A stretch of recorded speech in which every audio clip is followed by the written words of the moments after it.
On this episode of Failproof Kitchen, Today we're going to be in the kitchen cooking up some homemade meatballs. And we're going to have the sauce to go with it. Get some nice sized balls there. I'm trying.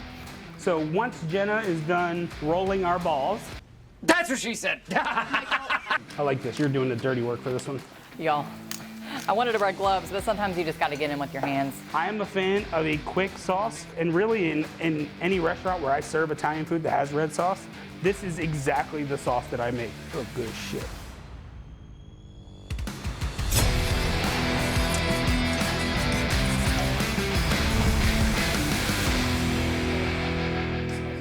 I'll start this one. Hey y'all, I'm Chef Robbie Jester. And I'm Jenna Fail. And today we're gonna be making a mix of meatballs and sauce to go with our pasta in the previous episode. Fuck, that sucked. That sucked. So we've already got started on a little bit, some of the boring stuff that we don't want you to see. So Jenna has a little bit of ground beef as well as some bulk mild Italian pork sausage. We're blending the two together. We're getting the flavor from the pork sausage, and we're getting some extra bulk and extra texture from the ground beef as well. In this pan right here, I have a little bit of sauteed onions, garlic, and Italian seasoning. We're gonna go ahead and add that into our meatball mix. And you wanna saute it because if you don't, sometimes that fresh garlic can be a little bit on the spicy or abrasive side. So you want to saute it a little bit just to soften those flavors some. Now, perfect, you're adding the fresh thyme. And I'm going to start building our sauce in the same pan here. So we have a little bit of olive oil. And as our pan gets hot, we're going to add some diced onion. I use personally almost exclusively sweet Vidalia onions. I just love the flavor of them being a sweeter onion, the fact that they're not so harsh. And I also find that when you're cutting these, they don't make you cry. So we're gonna go in there with our diced onion. We have some sliced garlic cloves.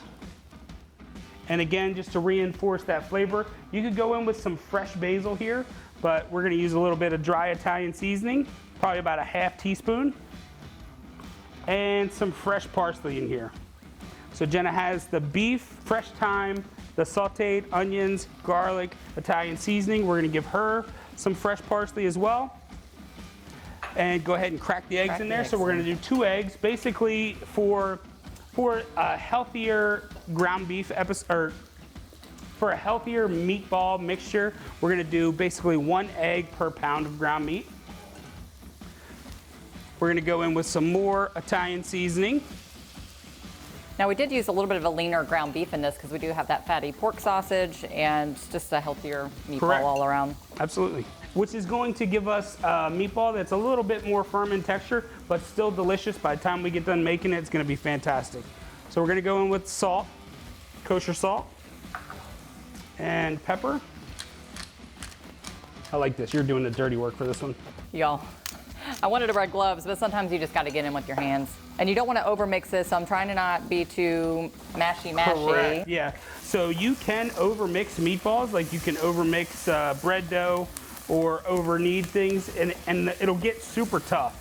So you want to just kind of fold everything in there. And then we have some of this this Parmesan cheese. This is the powdered Parmesan cheese. Normally I like fresh grated Parmesan cheese for like fresh finished things, but for things like meatballs and stuff like that, so we don't have to add breadcrumbs to that, this is fine. It's gonna actually kind of soak up some of that egg and give us a good flavor, some moisture, but also not be adding a ton of calories to it like you would if you just put pieces of bread in there. So in our sauce, we have our sauteed onions, sauteed garlic, and our Italian seasoning. Now we have San Marzano whole peeled tomatoes in a can. You could use fresh tomatoes if you wanted to, but these are gonna be great year round. Are these ready to roll?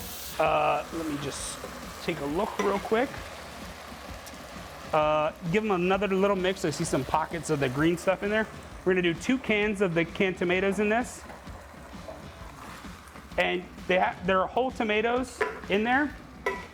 And what we wanna do now is we wanna kinda take our spoon and bust up those tomatoes. You want to get the juices that are inside those whole tomatoes to release into the pan. And if you don't want to be patient and do every single one with a spoon, you can use an old school, I call it the grandma potato masher, the thing that looks like kind of like an iron prod or something like that. Or this is a tool that I just discovered. That's all I use for my ground beef. It's Jenna's ground beef crusher, so we're gonna use it to crush our tomatoes, and it is like doing an awesome job. That is a great little tool, Robbie. How big are these supposed to be? So we can make them as big as you want. I would go a little bit bigger than that, and then when you get, yep. You don't want to get dirty? Nope, you're doing a great job. So that's pretty good size? Yes, I would just roll it a little bit more to get the outside of that meatball a little bit more uniform. I feel like we did this on a previous episode where, the peanut butter balls. Yep. We're going like this, Yes, like a that's meatball perfect. or anything else. That would be a good comparison there, a meatball. I did get my hands dirty for that one. You did. This is already looking great. Smells great. It's gonna need to cook some because those tomatoes are pretty acidic at this point. And because we're making a healthier episode, we're not gonna do what my mom does, which is add some sugar to this. Although you could, because the sugar is gonna soften the acidity of the tomatoes. We're just gonna cook this fresh tomato sauce down to the point where it develops its own natural sweetness.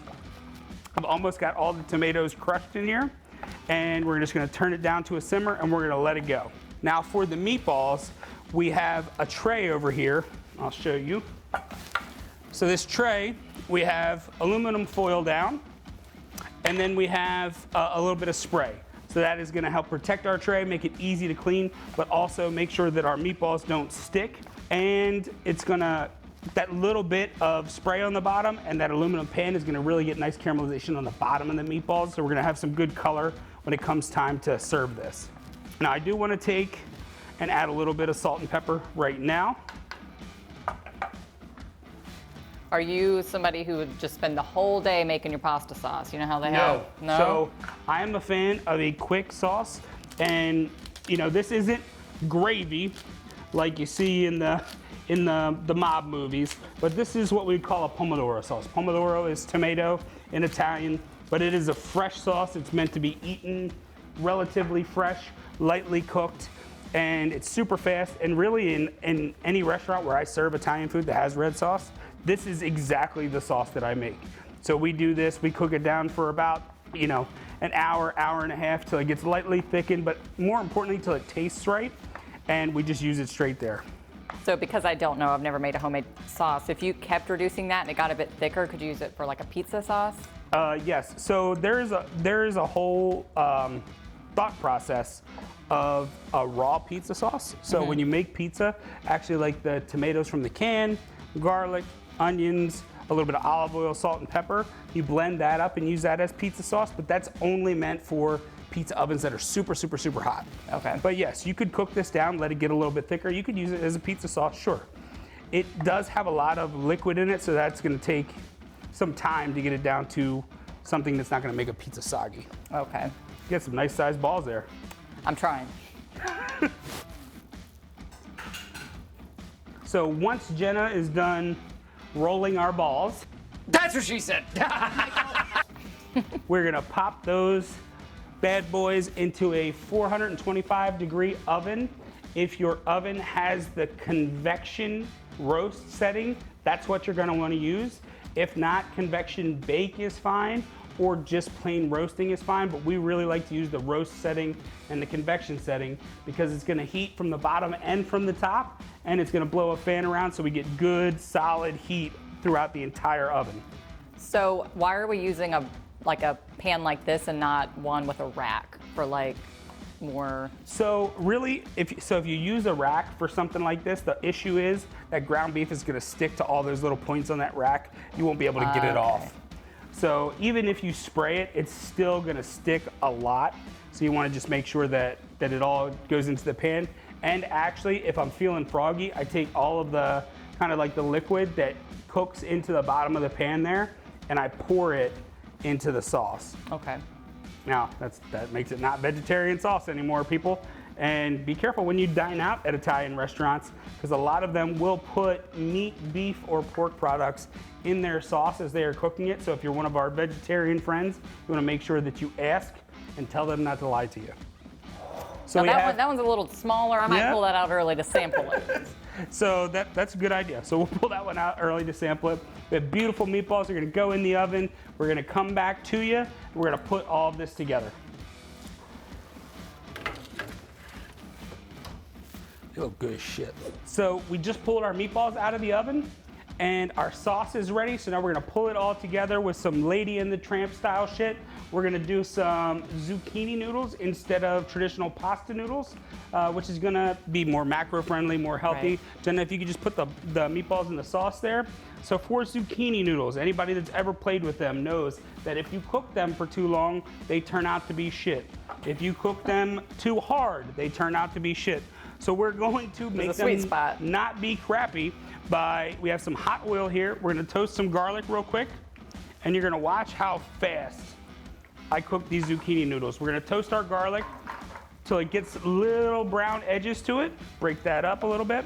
I always thought those were a wet cook, always, like a little steam, and they were never good. I steam? never eat them because So of you that. can do that way. A great way to do it, by the way, is just have another tray, oil it, put them in the oven. Like Okay. 3-4 minutes. They'll just cook enough so that you can, they don't taste raw and they all stay together. I'm gonna take our zoodles. We got some little brown edges in our garlic. We're gonna take our zoodles. We're gonna go straight in there. We're gonna season them with salt. This is looking good. We're gonna give it a couple tosses. I want it to cook just a tad bit more. And also, the cool thing about this is we have hot sauce, hot meatballs. They're gonna go on top of our zoodles, so we don't have to cook the crap out of the zoodles, because that is actually gonna continue to cook them Okay. while they're on the plate.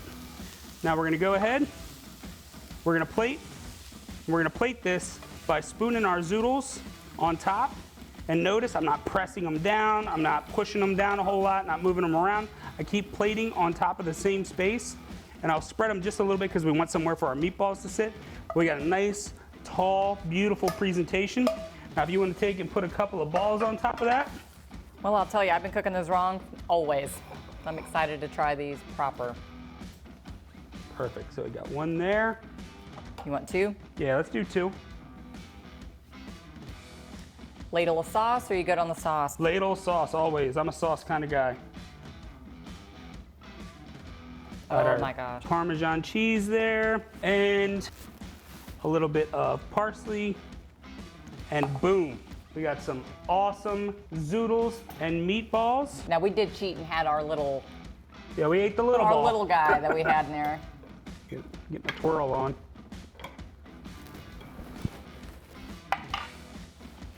Struggling over here. There we go. Oh my gosh. Man, that's good. Holy crap. It's the most unflattering thing I could possibly eat on camera. But it's Tastes great. delicious. Oh, it tastes really good. So like, subscribe, and Ring that bell for post notifications so you can be. Am I giving it back to you after that? nope, you just finish it. Finish him. So like, subscribe, and Don't forget to ring that bell for post notifications so you can keep up with Failproof Kitchen and what we're up to next. next time on Failproof Kitchen. Hey y'all, well, nope, you're starting. Nope, you're starting. No? Today, we're gonna make some American style goulash. I don't know what that is. It's not Hungarian goulash. Don't come in the comments and be like, That's not goulash. this is the Americanized version. We're gonna make it, it's gonna be delicious, and you can make it with a few, odds and ends that you have around. Give it a try. Man, that's good. Very good.